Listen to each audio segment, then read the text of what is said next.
So if your hair is not already wet, use water in a spritz bottle and wet your hair. Use whatever product you like to use. I'm not going to sit here and tell you which products to use because everybody's hair is different.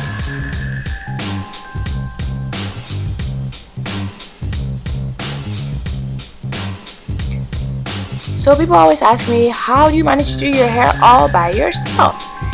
The real trick and the magic is in the sectioning. You need to section your hair into big chunky parts and section that into little parts and keep on sectioning before you section off the part that you're gonna braid or twist.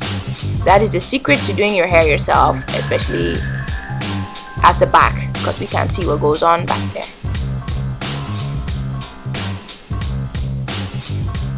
So you can use the clips or just elastic bands to section off your hair.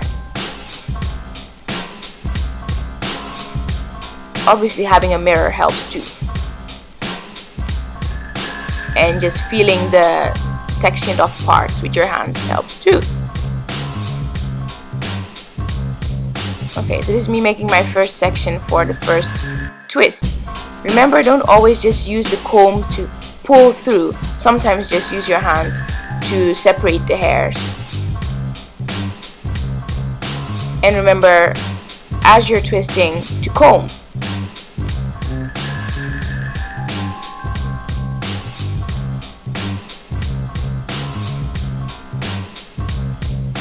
And this is me undoing part of a hair that I sectioned off, just to release some hair to section that bit off again. And see where I freeze that shot there? That is where you have to start combing. So in the middle of your, well, the bundle of hair that you're holding. Don't start combing from the root, because that will be very, very painful. You need to start combing from the middle, and when the comb glides through very easily, you can start combing from the top, from the roots all the way down to the tip.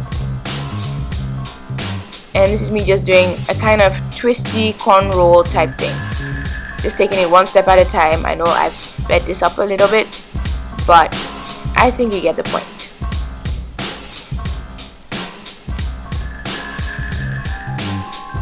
See?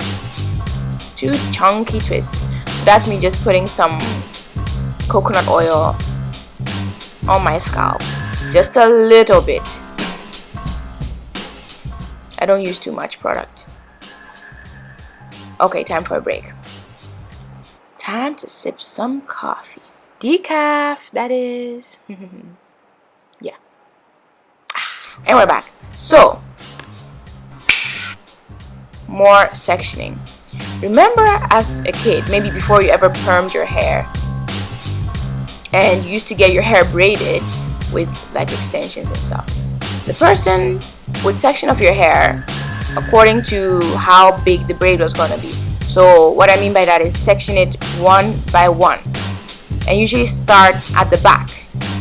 Well, since we can't see what goes on back there, we need to section it in bigger chunks, because at least it's easier to feel and see, you know, how you're sectioning your hair, like in 4 equal parts, for example. Or if you're kind of trying to create a fringe, like what I'm trying to do, you would section off the front bit separately. See, that's what I'm trying to do here. That's why it's taking me all that time to just get the right section. So if you want a fringe, you have to section off a fringe. And you can't do that if you were to just section off your hair bit by bit by bit by bit. You wouldn't see the eventual outcome. So if you know exactly the kind of style you want to do with your hair, you start sectioning it off exactly that way. If you feel my drift.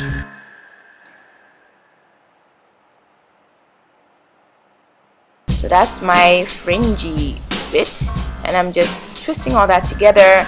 Then this bit on the side, I'm going to twist all that together, and on the other side too, so that I get like 2 pigtail knotted up bunny things. I don't really know how to call them, but anyway, this is the finished result. I hope you like it. I hope this was an informative video. please check out my last video where I do spring summer styling for European hair on the lovely Irene. Follow, comment, subscribe, all that good stuff. Make time for life, and I'll see you next time. Mwah!